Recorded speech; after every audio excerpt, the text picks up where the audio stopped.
Hello बच्चों, let us see the question. Question says, which of the following conditions shows the polluted environment? हमको चार conditions यहाँ पे बताई गई हैं और कहा गया इसमें से कौन सी condition है जो polluted environment को represent करती हैं. पहला statement है कि pH of rain water is 5.6. दूसरा option है amount of carbon dioxide in atmosphere is 0.03%. Option C है biochemical oxygen demand is 10 ppm. और ऑप्शन डी है यूट्रोफिकेशन. ठीक है, तो आइए एक एक करके इन ऑप्शंस को हम डिस्कस कर लेते हैं. सबसे पहले बात करते हैं स्टेटमेंट ए की कि जो पीएच है रेन वाटर का वो 5.6 है. ये एकदम से इनकरेक्ट स्टेटमेंट है क्योंकि जो नॉर्मल रेन वाटर होता है वो एसिडिक होता है और उसका जो पीएच होता है वो क्या होता है हमारा, वो पीएच होता है हमारा 6 के बराबर. वो पीएच होता है 6 के बराबर. और अगर हमने कहा जो पीएच है अगर वो लेस देन 5.6 होती है, लेस देन क्या होती है 5.6 होती है, देन हमारा क्या होता है एसिडिक एसिडिक रेन होता है या एसिड रेन वो कहलाता है. यहाँ पे कहा गया है कि रेन वाटर की पीएच एसिड जो है कितनी है 5.6 है, तो ये तो हमारा क्या हो जाएगा इनकरेक्ट स्टेटमेंट हो जाएगा, यानी कि ये पोल्यूटेड इन्वायरमेंट को शो नहीं करेगा.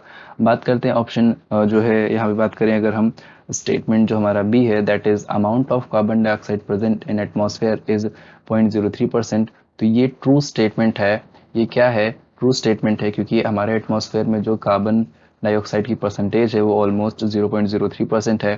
तो ये ट्रू स्टेटमेंट है. यहाँ पे इसका कोई पोल्यूशन से रिलेटेड लेना देना नहीं है, यानी कि ये भी इनकरेक्ट हो जाएगा. थर्ड यहाँ पे दिया गया है कि बायोकेमिकल जो ऑक्सीजन डिमांड है वो 10 ppm अगर है तो इन्वायरमेंट हमारा पोल्यूटेड होगा. तो ये स्टेटमेंट हमारा बिल्कुल ही करेक्ट है क्योंकि अगर हमने कहा जो जो हम बोले यहाँ पे क्या जो क्लीन वाटर होगा biological oxygen biochemical oxygen demand for for clean water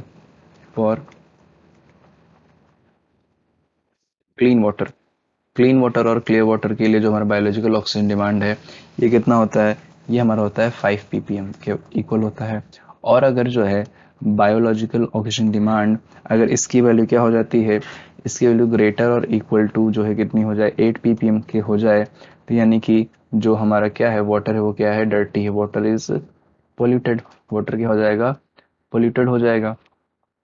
और ऑप्शन में दिया गया है कि biological oxygen biochemical oxygen demand कितनी है 10 ppm है, यानी कि ये पोल्यूटेड इन्वायरमेंट को रिप्रेजेंट कर रहा है, तो ये ऑप्शन करेक्ट हो जाएगा. और बात करें अगर यहाँ पे हम इसकी डेफिनेशन की कि बायोकेमिकल ऑक्सीजन डिमांड क्या होता है, तो बीओडी को अगर हम डिफाइन करें तो ये क्या होता है, हम इसको ऐसे बोलेंगे क्या कि the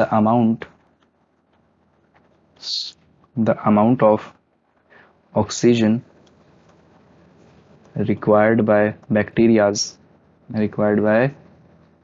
bacterias to break down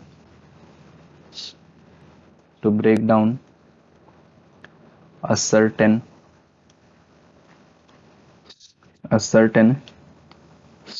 organic matter to break down organic matter okay to break down organic matter in a certain volume.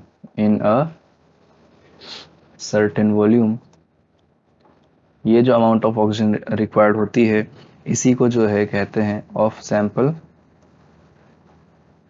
Of water के एक सैंपल का सर्टेन वॉल्यूम ले, उसमें जो ऑर्गेनिक मैटर है उसको ब्रेक डाउन करने के लिए अमाउंट ऑफ जो ऑक्सीजन रिक्वायर्ड होगी is known as biochemical oxygen demand that is BOD. और इसका जो क्लियर वाटर के लिए होता है या क्लीन वाटर के लिए जो होता है वो क्या होता है 5 ppm के बराबर होता है.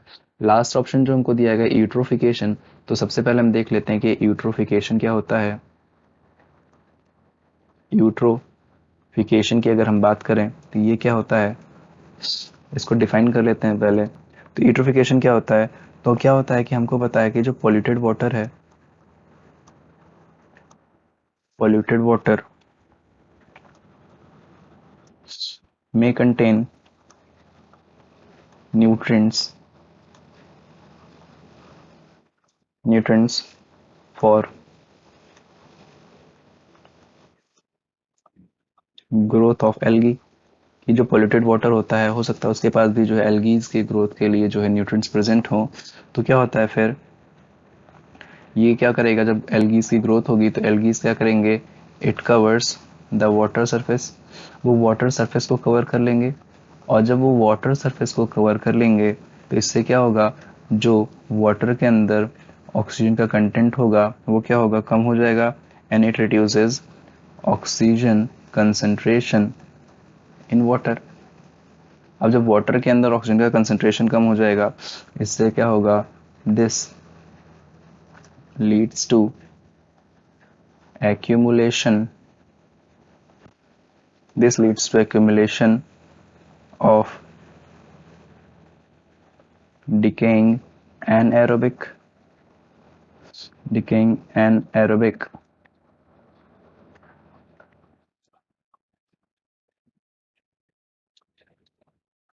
anaerobic and anaerobic condition. यहाँ पे क्या फिर हो जाएगा, एक एनारोबिक कंडीशन जनरेट हो जाएगी जहाँ पे ऑक्सीजन प्रेजेंट नहीं होगी, ठीक है। और फिर यहाँ पे क्या होगा, एंड यहाँ पे जो एक्वेटिक एनिमल्स होंगे उनकी डेथ होने लगेगी, एनिमल डेथ, ठीक है। यही जो कंडीशन होती है, this is known as eutrophication. इसी को क्या कहा जाता है, यूट्रोफिकेशन कहा जाता है, ठीक।